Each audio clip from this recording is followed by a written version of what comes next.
This podcast is brought to you by Free Buddhist Audio, the Dharma for your life. Our work is funded entirely by donations from our generous listeners. If you would like to help us keep this free, make a contribution at freebuddhistaudio.com/donate. Thank you, and happy listening. Thank you, Sila Vardin. And thanks for the talk this morning. It's so stimulating. We ended up having a great discussion in the library. And of course it's set me up for a kind of follow-on. And I've got a title, Philosophising as the Earth. As I was telling Chrissy last week, April last, we were up at Dana Kosha Retreat Centre, walking back from a Neolithic burial mound where we'd been doing some ritual. And I had an inspiration about what I would talk about under the theme of philosophising as the earth.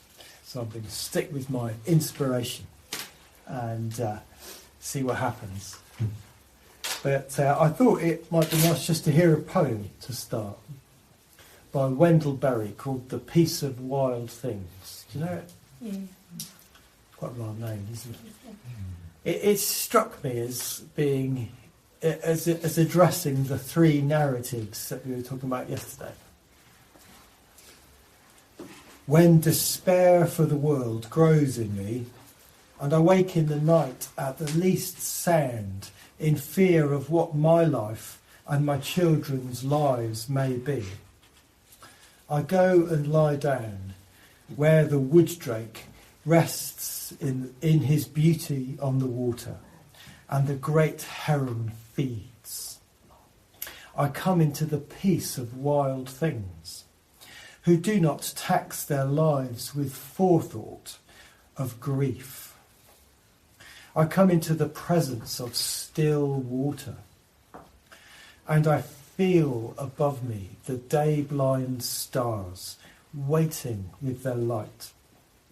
For a time, I rest in the grace of the world, and am free. Wendell Berry's a sort of farmer and environmentalist in Kentucky in the USA. So this theme of philosophising as the earth, it's a way to introduce the topic of animist philosophy. So I need to say something about animism, and then to say what I mean by animist philosophy. So when we use the word animism, which is kind of more popular these days than it used to be, we're using a word which only came into existence in the 19th century. It's a scholarly word from the beginnings of anthropology. It was especially made famous by a pioneer anthropologist called Edward Tylor, whose great work, Primitive Religions or something, was on the theme of understanding the evolution of cultures, starting from those primitive ones who believed in spirits, that everything was alive. So the word animism he coined to describe this form of what he regarded as primitive religion. The belief that trees are alive and you can speak to them. The belief that perhaps stones have got something to say. Perhaps the belief that things generally in the world have got a living presence. And this kind of religious belief, I suppose he found it was completely obvious, but he thought it was replaced by more advanced religions, such as Christianity. And in turn, because he was an early scientist, it would be replaced, theism itself would be replaced in time by a rational worldview such as that of science. So the word animism in this it's important to know that in its original sense, it was extremely pejorative anthropological construct. It's nothing anybody would want to actively take on. And yet this very way of thinking is a great example of modernity, a distinctly modern way of thinking. It participates in this mode of knowing the world, which starts from the rationality of the modern Western human being with their Cartesian dualism and their scientific kind of outlook, then turning its gaze to the history of human beings. And with the telos, you could say, of a rational self-understanding. So it's quite funny to see that in the mid-20th century, anthropologists took up... So nobody talked about animism for decades, because it was part of an old-fashioned form of anthropology. Then mid-20th century, with some critiques of modernity, some Native Americans started using the word animism completely positively to describe their way of understanding the world.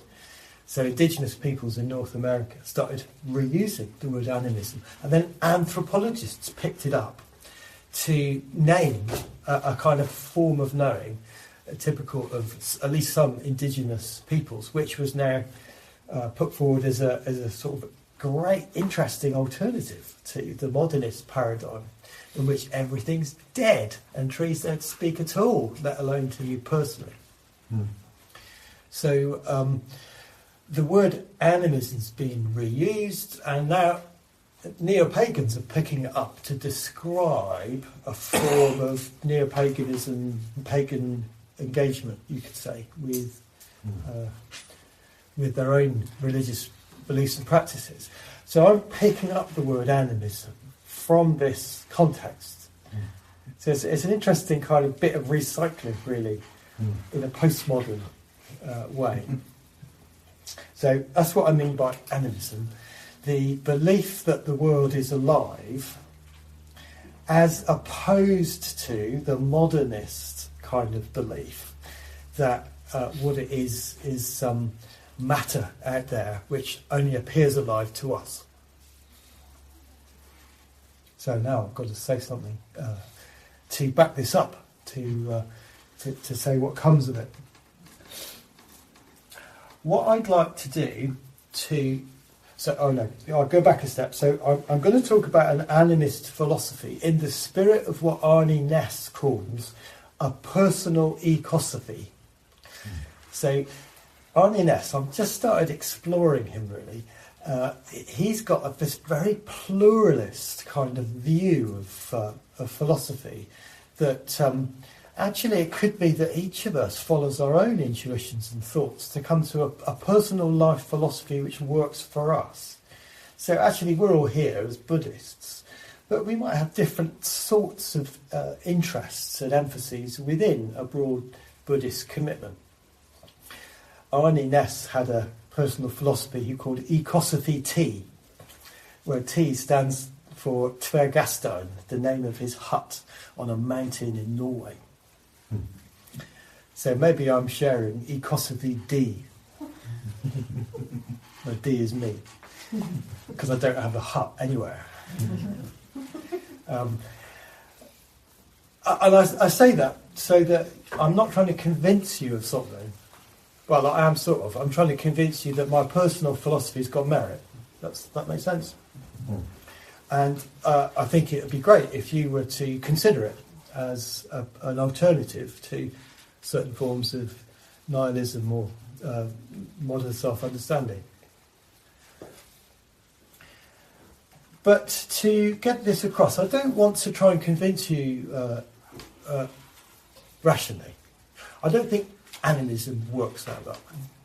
So what I'm going to have to do is try and persuade you to join me on a little contemplation. I think I've got a good chance of getting you on board to at least try this out. So it's like a little 5-minute meditation. So if you sit in a sort of comfortable way, contemplation rather than meditation.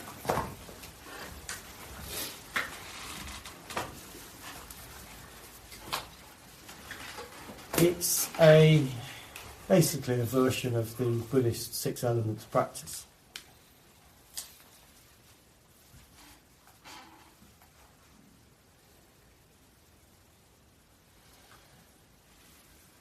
So I'd invite you to relax into the sensations of your body.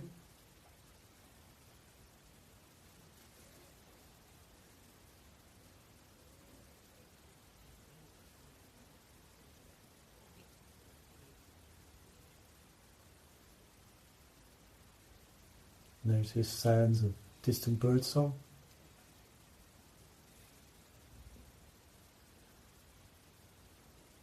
Sounds of breathing.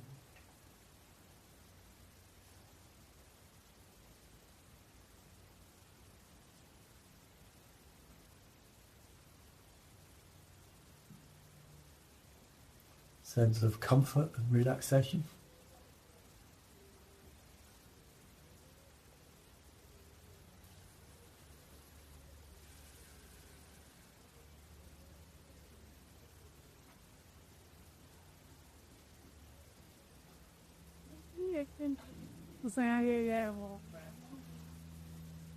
So now I invite you to notice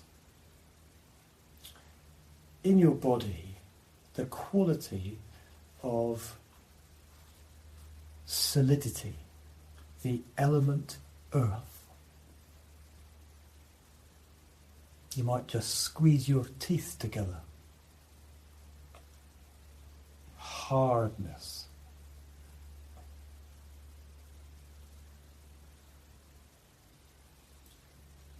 And when you take your attention into your body, it's easy to spot the solidity of the bones that give shape and structure to your body.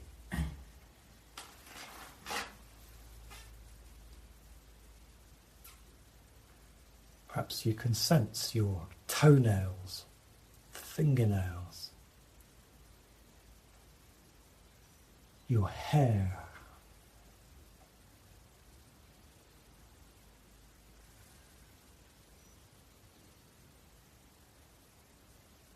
And to some extent, other earthy, solid bits of your body. Skin, muscle, sinew, internal organs. So in you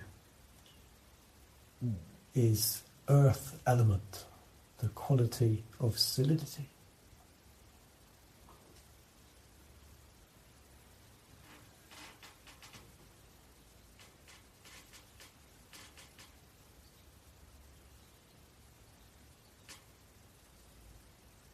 Now you can just imagine outside of yourself, out in the garden, out in the world, the same earth element, quality of solidity. In trees, in plants, in animals, rocks.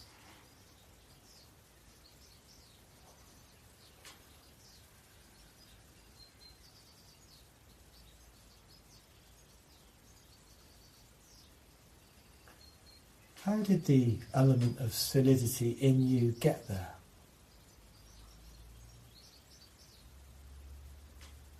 Wasn't it through eating food?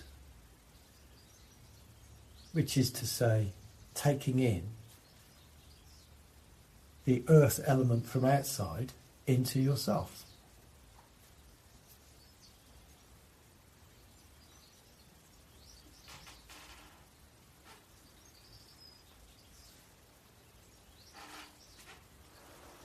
And sometimes when you cut your hair or clip your nails, some of the earth element goes back into the outside.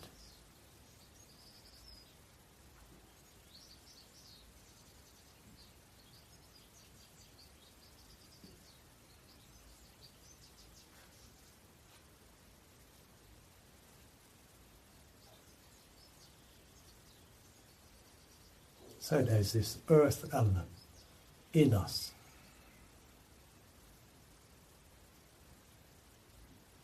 That's come from the outside and is in a slow way on a journey through us back into the world.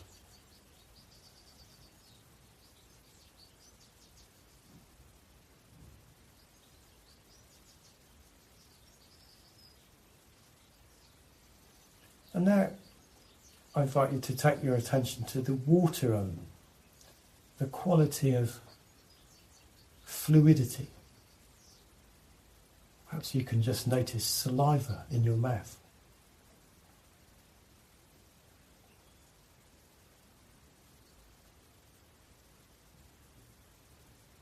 And then imagine how your body, which is 60 to 70% water, is full of blood, fluids, sweat,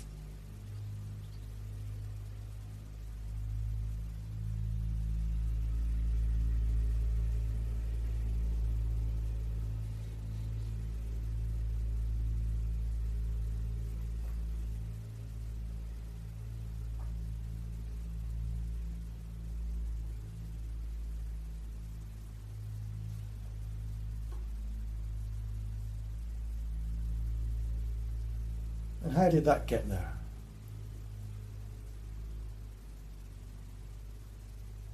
Well, mainly through drinking water in various forms. So, water element from the outside came into your body. That water element, which in the outside world is circulating in the water cycle, from the oceans to the clouds to rain, into watercourses, reservoirs, lakes, back to the sea. And a little bit of that is being diverted into you. And it stays in you for a while and then leaves.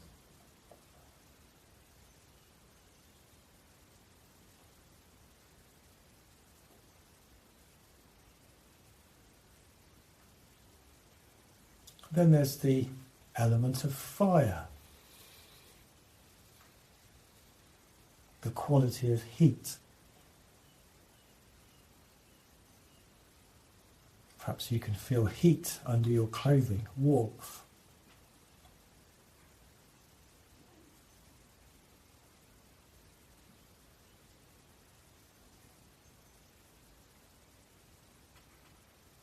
How did that get there? Well, it's the product of chemical reactions releasing energy from food, which ultimately comes from plants which have stored up the energy of the sun.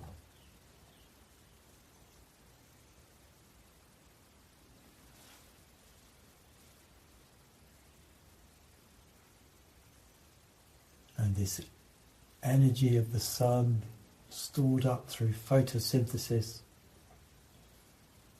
is released in your body, circulates with the blood, and then is lost to the air.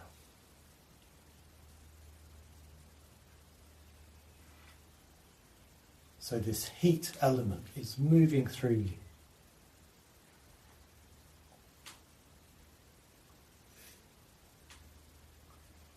Finally, there's the air element, the quality of motion.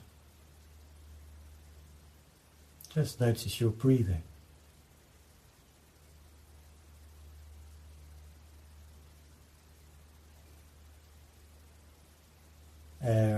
enters your body, leaves it again.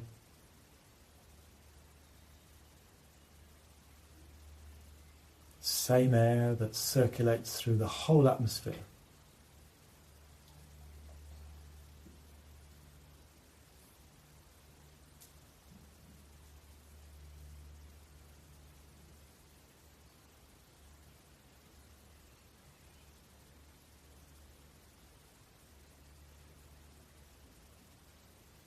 So these bodies are made of earth and wire, and earth and water, and fire and air. But these elements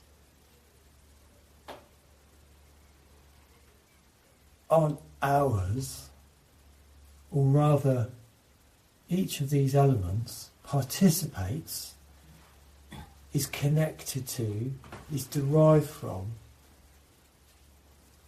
the world beyond us.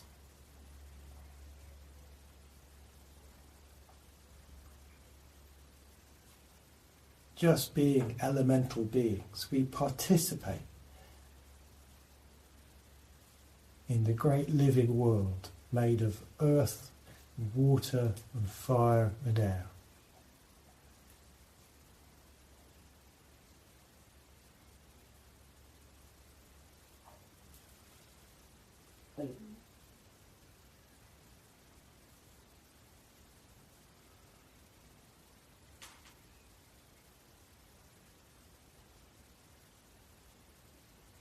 Each of us is also in space as particular individuals.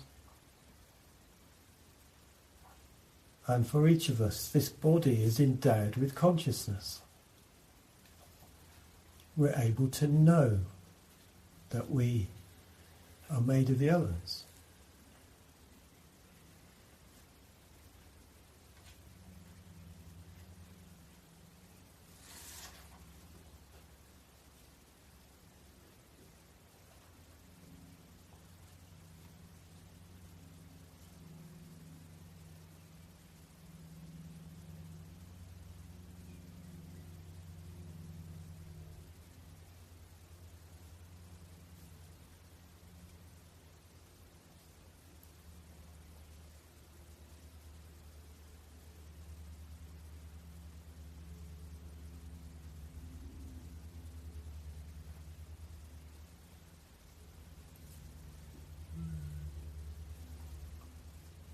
So when you're ready, please open your eyes. We'll finish that contemplation.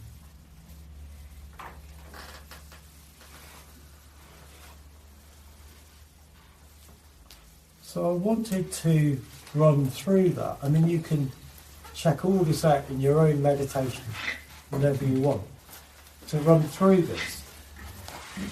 Because just by running through that mode of thinking, you might have just had one or two glimpses of how what it is to be you is to participate in a bigger reality.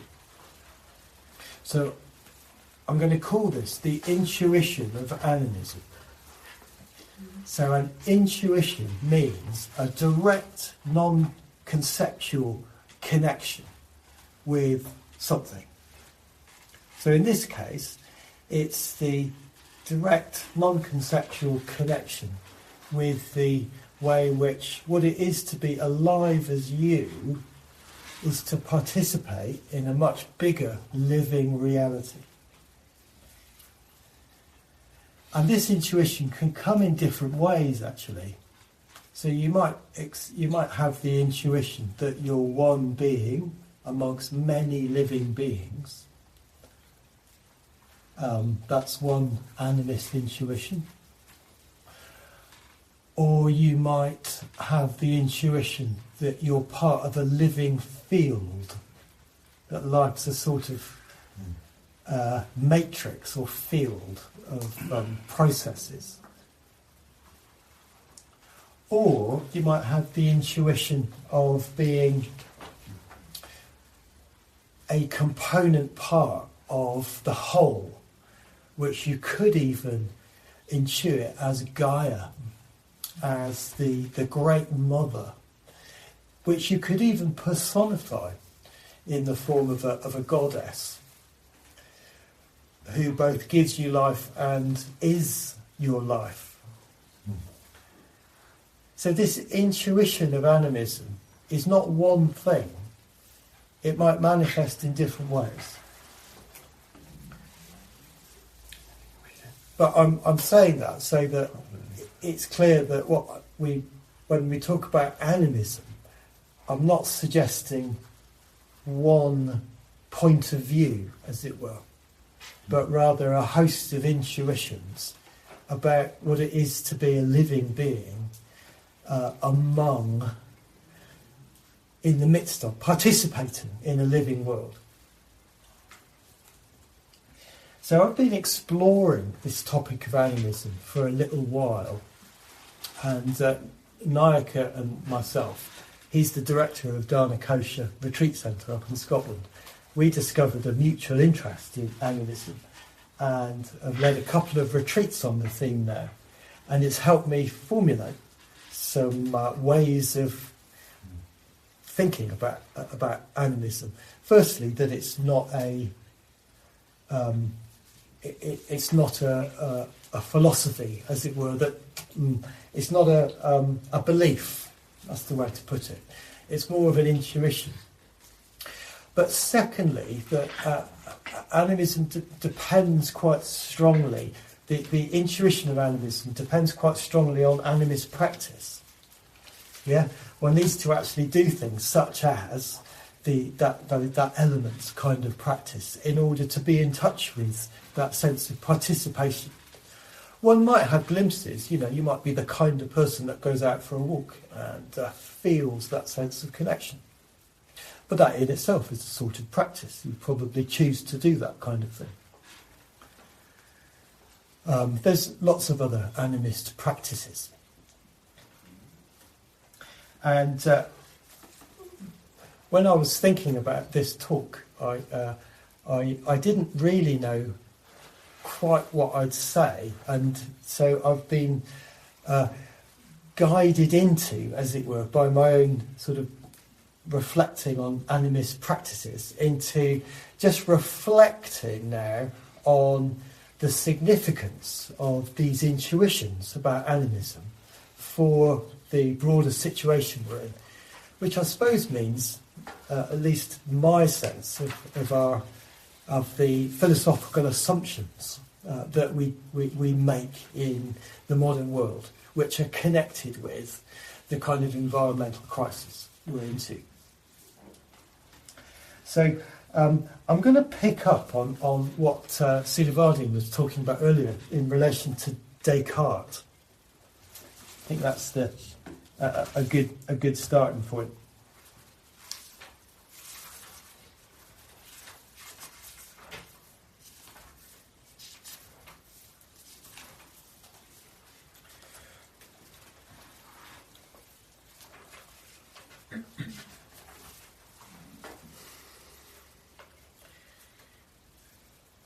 So, as Silavardin was explaining earlier, Cartesian dualism, this dualism put forward by Descartes, is a useful place to start in thinking about modernity, not because he is responsible for modernity, but because he's a symptom of it. Cartesian dualism is his particular way of putting into a philosophical form something that sums up the ambition of the modern age, which is to say the ambition to understand through scientific knowledge the world we live in and kind of control it, to make something of it through processes of what became industry and through the forms of capitalist social organisation. So it might be useful just to go a little bit more into Descartes' argument, just to see how it works and how people were convinced by it. So, in his groundbreaking book, Meditations, he uses a skeptical method to establish a foundational certainty about what exists. That's the interesting bit. First, he says, let's doubt everything. Let's put ourselves in a mode of thinking, what do I know? Well, I don't know anything. All my sense experiences might be delusory. They might be the products of a giant cosmic acid trip that I've been put on by a really unfriendly kind of god or something. It's as bad as that. And once you think of that, even if you thought that was ridiculous, the question arises of, well, how do you know it's real? And his point is there's no chance. That sense experience is full of all sorts of possibilities of mistakes. So you can't really trust that you've got foundational certainty in your sense experience. And on he goes until he reaches there's one thing we cannot doubt. There's one thing we cannot doubt. Are you remembering what he gets to? It's your own existence. Yeah? It's the thought that I exist. Because that's one thing that's actually you need to do any doubting at all. There needs to be you existing. It's inconceivable that you don't exist and you can doubt everything. So I think, therefore I am, he says. I exist, so I engage with this philosophy, therefore I exist. So he discovers the absolute existence of the ego, the conscious ego, the mind, as it were. So the ego rediscovers itself. But from there, Descartes reasons that, well, it's a bit unlikely that my little ego is alone in this kind of vacuum. And he goes through a series of steps of reasoning to prove the existence of God, which might not convince us these days. And he ends up inferring two substances, two kinds of stuff, which everything is composed of. Mind, of course, which is thinking substance, and body, which is extended substance. This is what Silavardin mentioned earlier. So now we've got Cartesian dualism. We can be assured that this is the stuff of reality. We can be sure that we exist, and we can be sure that the universe out there isn't really real because we sense it. It's real because we can measure it. So our senses give us access to what we can measure, and that's the real stuff. That's matter. So this is the foundation of the modern scientific worldview. The primary characteristic of the world is extension, which we can measure, and it's subject to mathematical laws, as it turns out. Natural laws which are expressed in the form of mathematics. Known by the mind, which is thinking stuff, which shares in some of God's powers, I suppose. But so even in Descartes' day, Princess Elizabeth of Bohemia,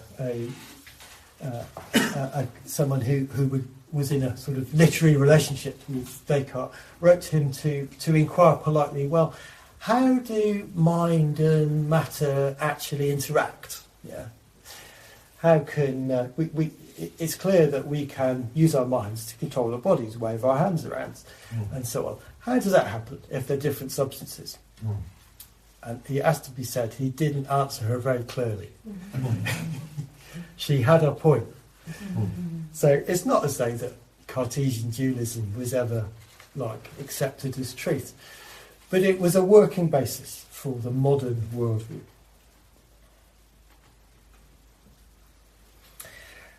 The animist critique of this, now let's go back to the intuition of animism that we might have had. The animist critique is that this dualism ignores or even possibly denies the content of this intuition that we just came to. This intuition is that to be a thinking, conscious being is to participate in a living world bigger than ourselves.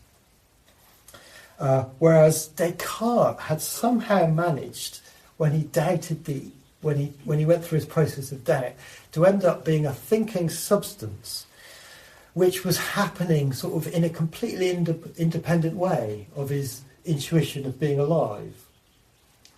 It was of a mind whose thinking alone was what existed. So he initiates modern philosophy as a philosophy of the human as a thinking being. And that would appear to be completely opposed to what I'm calling philosophizing as the earth, which is to say a form of philosophizing which takes as its starting point our being part of a living whole which we call the earth.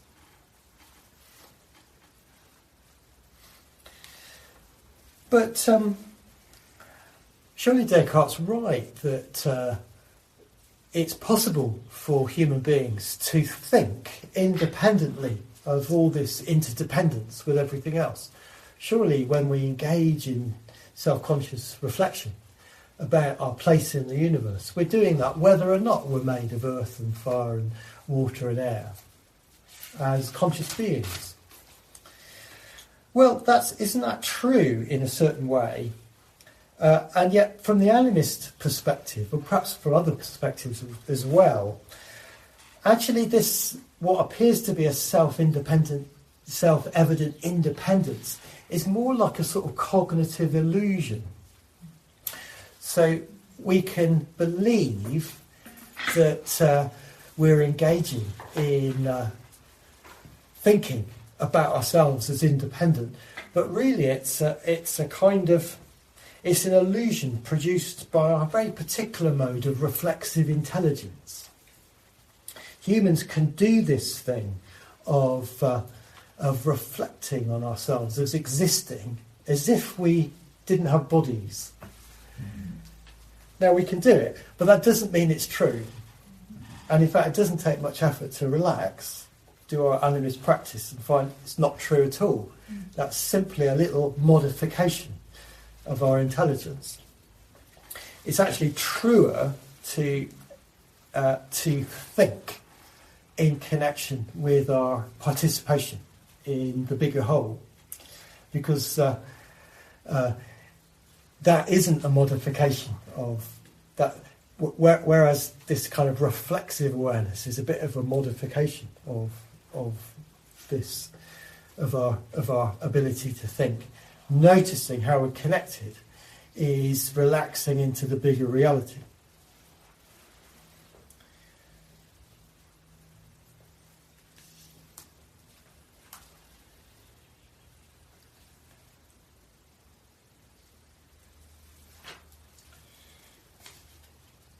So Cartesian dualism, I'm suggesting, is a particular kind of mistake, a very deliberate mistake, a very well-planned mistake that Descartes made in the context of his time, motivated by this modernist kind of drive to understand the universe beyond our rather unreliable and difficult interactions with what it is to be a living being participating in the earth.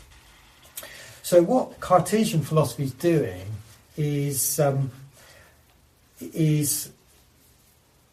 by his kind of philosophizing as an apparently separate human, he's trying to reach a way of philosophizing about the universe, philosophizing about objective reality, having achieved a kind of certainty in his own existence, which then allows him to establish the existence of matter as this extended substance, which you can investigate through science.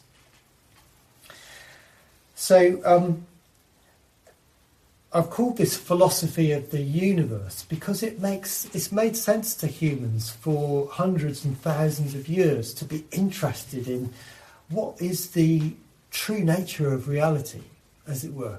What's our place in the universe, beyond even our place in the living world? Going back to Plato at the very dawn of Western philosophy, Plato was inquiring into what's the basis of knowledge? How can we come to a knowledge of reality? And his particular mode of investigation took him to his theory of the forms. So you might have come across Plato's theory of the forms. These are completely abstract intellectual forms or ideas, you can say. The main ones are goodness, truth and beauty.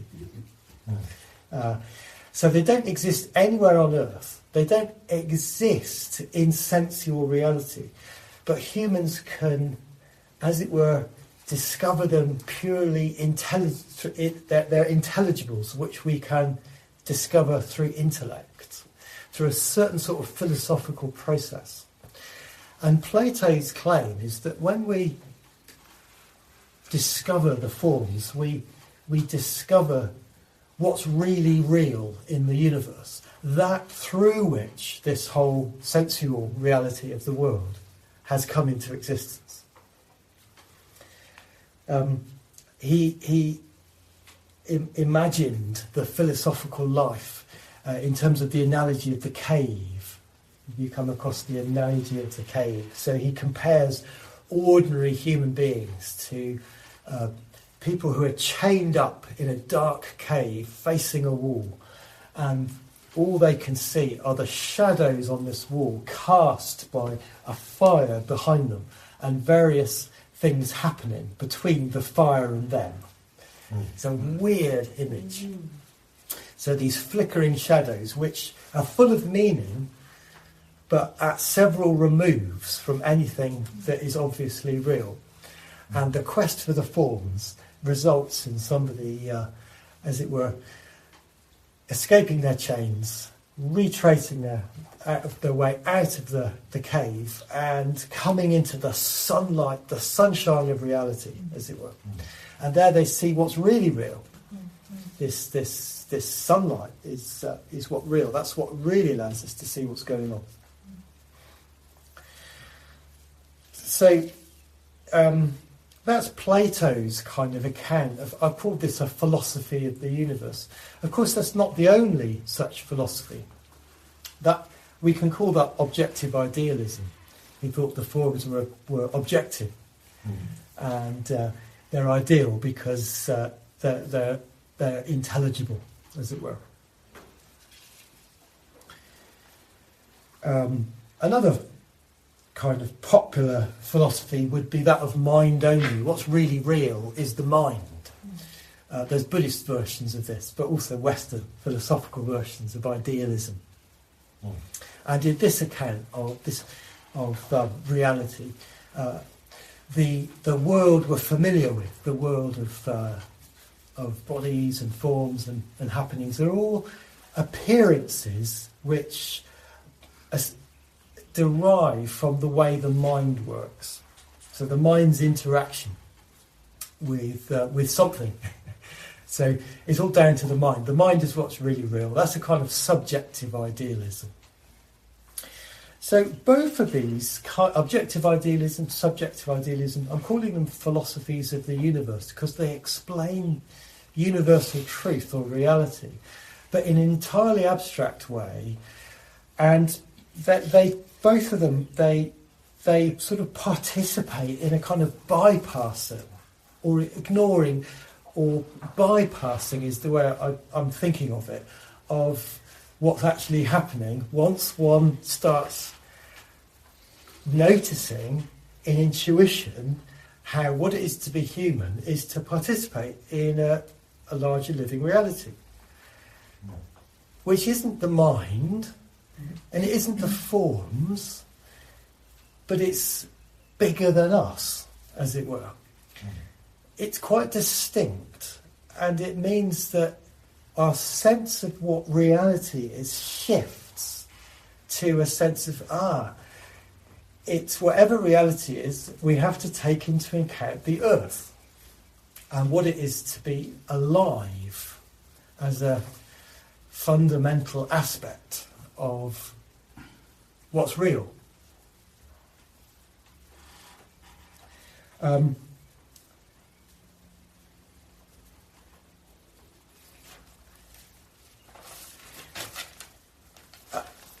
A peculiar aspect of modernity, of what it is to be human in the modern world. I used to experience this very vividly as a younger person. Although I've always had a bit of an intuition of animism, I was very much formed by a scientific education and then by encountering modern philosophy. And then you start thinking about what is it to be human? What's the meaning of human life? And I really appreciated existentialism. And I particularly, there's a sort of Sartrean form of existentialism, but more recently I discovered Ernest Becker, a 70s American existentialist, who emphasises, he's got a book called The Denial of Death, and he emphasises how our human situation is to be an infinite mind, a mind capable of reaching to the stars in a very finite body, a body which is not only vulnerable but which we know will die. Yeah? So infinite minds, finite bodies. And what does that do to our human sense of meaning? Well, it throws us into all sorts of difficulties of which there's no real answer. And he thinks that basic human situation, most humans culturally solve by taking on some sort of immortality project. Mm-hmm. We internalise some project which gives meaning to our lives, at least culturally. Unfortunately, a lot of those projects are things like nationalism or religious fundamentalism, by which we gain meaning by throwing others into quite a negative light, as it were. It's a great argument. But it strikes me now, thinking about existentialism as a way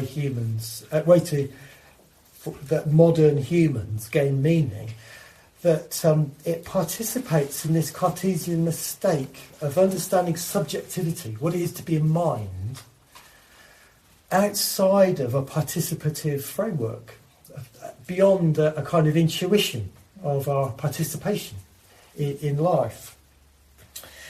So once we start to philosophise as the earth, which is what I'm suggesting is a sort of animist approach, it might be possible to relax the tension of this subjective autonomy, this being a conscious subject who wonders about their existence.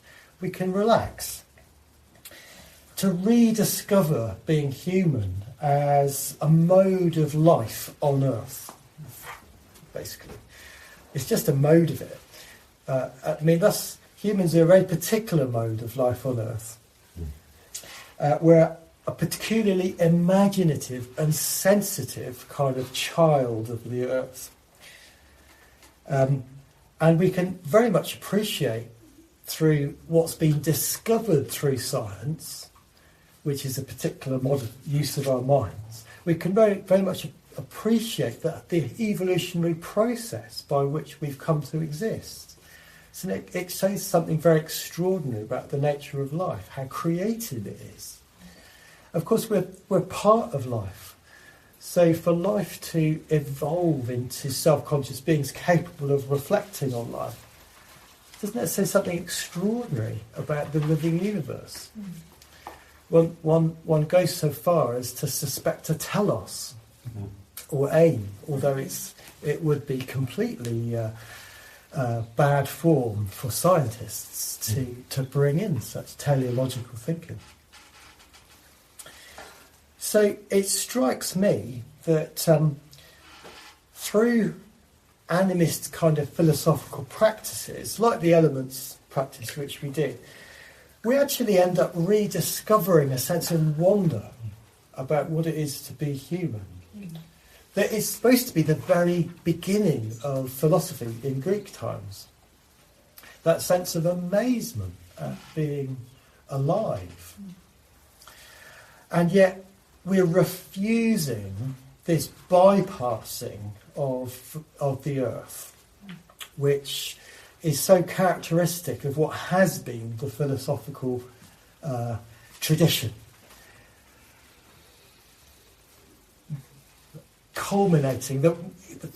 Particularly culminating in Cartesianism and modern philosophy.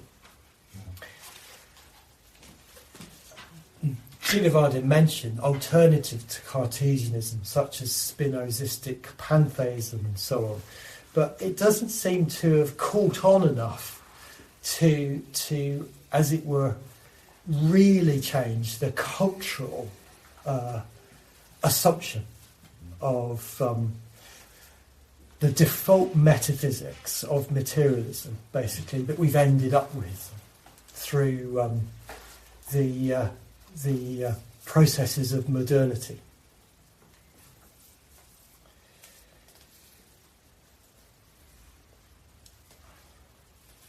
I don't think this animistic approach to philosophy is completely original. You could compare it in a certain way with two other recent postmodern forms of reflection on modernity. One would be the psychology of Jung and James Hillman, the kind of what would we call it, archetypal psychology. According to these thinkers, once we start paying attention to the way the mind works, especially in its mode of dream and symbol and imagination, we discover that mind, far from being a kind of thinking ego, that's the merest tip, is really a participant in an autonomous world of psyche in which our individual egos kind of float. Well, in my case, it kind of floats. I've got a very robust ego, I think, of sense of who I am. But still, it kind of floats in this vaster reality of myth and dream, as it were. So we could think of psyche as a kind of parallel to this world of life that I've been talking about, but within a distinct mode of thought, which we could call archetypal psychology. And another alternative way of thinking, which is even newer, might be represented by Ian McGilchrist's kind of work on brain lateralization. It's kind of getting well known in Triratna now, isn't it? It's a sort of philosophy coming from neuroscience, but critiquing it at the same time, based on the critical idea that it's the left brain is capable of highly focused attention, is capable of analysis, and it's capable of gaining a certain sort of certainty. But when that's dominant, it means that humans experience themselves as separate from the world around them in such a way that they are cut off from perceiving the bigger whole. Whereas, according to McGilchrist, a more balanced way of being, which he sees in other cultures as well as illustrated in other forms of art and literature, the right brain, which tends to have a much bigger kind of field of awareness and to be capable of a kind of global attention, that ought to be fundamental and primary. I'm trying to summarise a really complicated philosophy here. But anyway, if you follow McGilchrist's kind of thinking, he's in no way denying science or anything, but rather he's using that perspective to critique itself, to see the possibility of a way of being which is more holistic in which our analytic ability to analyse and pay close attention is secondary to a more an attention to the whole of which what we're paying attention to is a part. So in both cases, archetypal psychology, this kind of don't know what we call McGilchrist's philosophy, right brain holism philosophy. Yeah, why not? Why not? They're both forms of holistic thinking. And it's that holism which characterises this critique of modernity, which puts us back into a more complete picture. So I'm suggesting that this animist philosophy is another version of a holistic philosophy, although in the case of animist philosophy, it's based on certain intuitions of our participation in a living whole, rather than archetypal intuitions about archetypes or neuroscientific research. So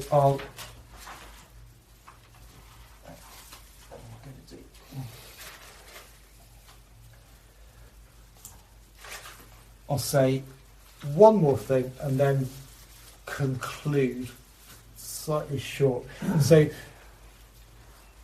what follows from this animist ethics, animist philosophy? Well, in terms of ethics, what we might notice quite rapidly when we start thinking about ethics and animism is that the living world as a whole is far from unambiguous.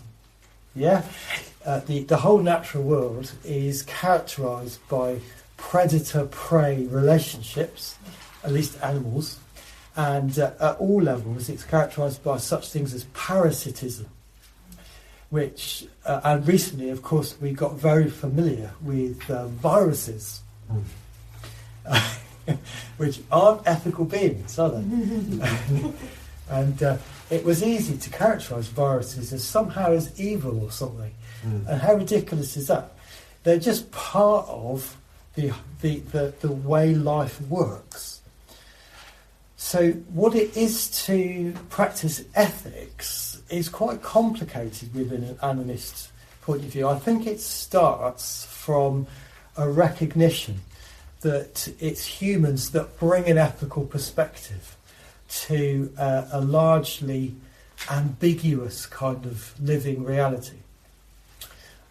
I don't think I've got much clearer about it myself, as it were, except to say that what would count as an animist ethics will be very different from an anthropocentric ethics.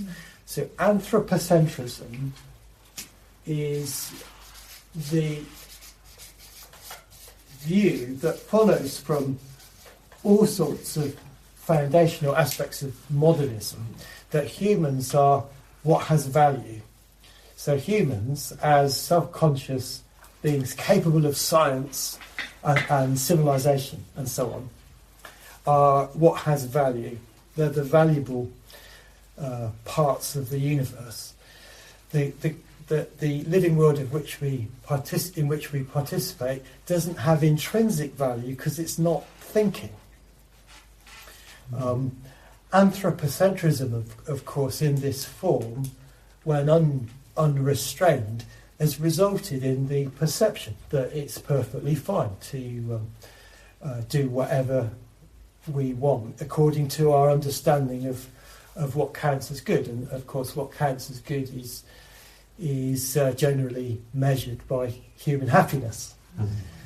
And if we keep going like this, it's going to be unhappiness all round. So an alternative to anthropocentrism would be characteristic of a more animist perspective. It's easy just to go along with the deep ecology kind of idea that the alternative is biocentrism, seeing life as most important. What is of value is life, especially diversity. So biodiversity is a really highly valuable thing. The problem with biocentrism is it's quite hard to square with human interests, and therefore it's going to be hard for people to really buy into, I think. So I'd be thinking about how we might think about this. And a clue from the Buddhist tradition would be that we can perhaps... I firstly started thinking about what I called pro-anthropic biocentrism, which is the view that what matters is life, but life itself is more or less intelligent, you could say, and humans are the most intelligent sort of beings that we know of. Some people would doubt that, and therefore humans have a special value. But then I thought, no, that just goes straight back into anthropocentrism, and what really matters is wisdom. So I was really important in wisdom. So I'm now calling this pro-sapient biocentrism. What do you think of that? Wow. Great. Greek is great, isn't it? You can make up these fantastic words. Pro-sapient biocentrism, and say that this is important. So this means a form of valuing life which distinguishes different kinds of life by how wise or capable of awakening that they are. So, in a certain ethical situation might be one in which, say, there's a baby about to be eaten by a lion. Yeah? From the lion's point of view, this is a meal. A lion's alive. That's, nothing wrong with a lion having a meal. From a human point of view, this baby represents the possibility of a intelligent human life. So we should prefer the baby's life. I thought of a better example. That's ridiculous. Isn't it? That's just a bit ridiculous. You never thought of that. It happens all the time. Always feeding her children to the lion. Oh, I know. I got it. Here's a better one. So, it's gone again. So, if we're going to eat seafood, what seafood should we eat? I say, if you're going to eat seafood, let's eat prawns, which have nervous systems but not really brains, rather than octopuses. Mm-hmm. Because octopuses, we now know, are highly intelligent. Mm. And people have been eating octopuses for maybe millennia, but that doesn't mean it's right, does it? It just means there wasn't an appreciation of their octopus intelligence. After all, it's only recently that people have been able to watch Netflix and My Octopus Teacher to discover how wise octopuses are and playful and so on. So it's a well-known documentary on Netflix. So, and finally, I want to say why I'm not apocalyptic. So I've just given a very totally brief account of animist ethics, but this will connect us up with some of the themes we started with yesterday.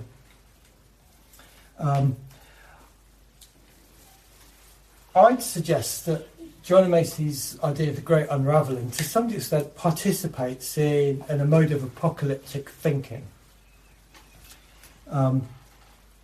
And once this mode of apocalyptic thinking is present even in Buddhism, right from earliest times. It seems to be a mode of human thinking, of imagining an end, an eschaton, some terrible collapse of everything, sometime in the future. And people like to see the signs coming, don't they? 3 ravens through the so it's no surprise many of us are prone to apocalyptic thinking. I mean, certainly in the face of population growth and biodiversity loss and climate change, there's a lot of reasons to fall into apocalyptic thinking. There's no doubt about that. But what is going on when we fall into apocalyptic thinking? That's the question here.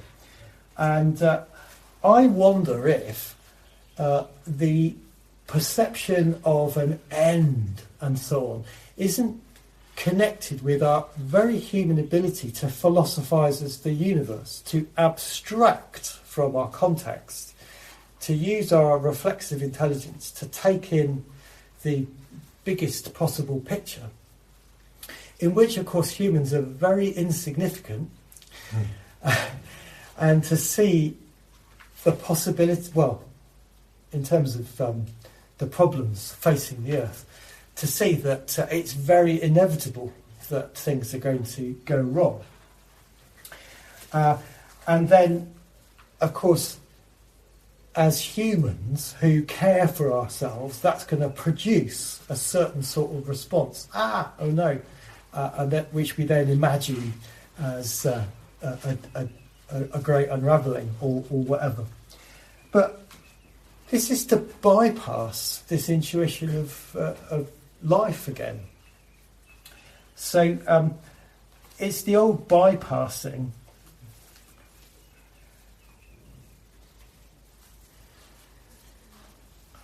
But so I'm not saying apocalyptic thinking doesn't happen or that it's completely inappropriate, but to be caught up by it is to bypass what it is to be a human being alive in a web of life, as it were. From that point of view, whatever happens is life unfolding. Yeah? In a particular way. So human beings are very successful as a species in their own way. Clearly, we're not living in a balanced way, like very far from it. We'd all agree on that.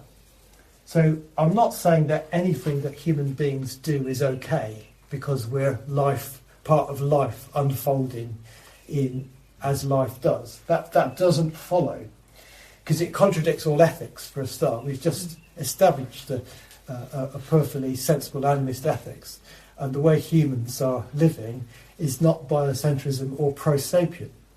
It's just pro-profit on the whole.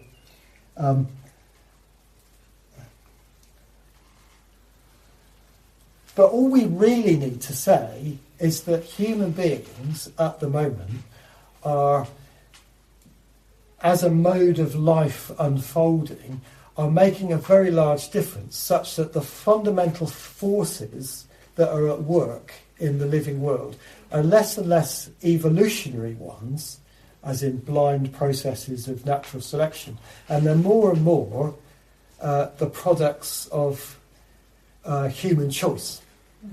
So that just puts responsibility back on us.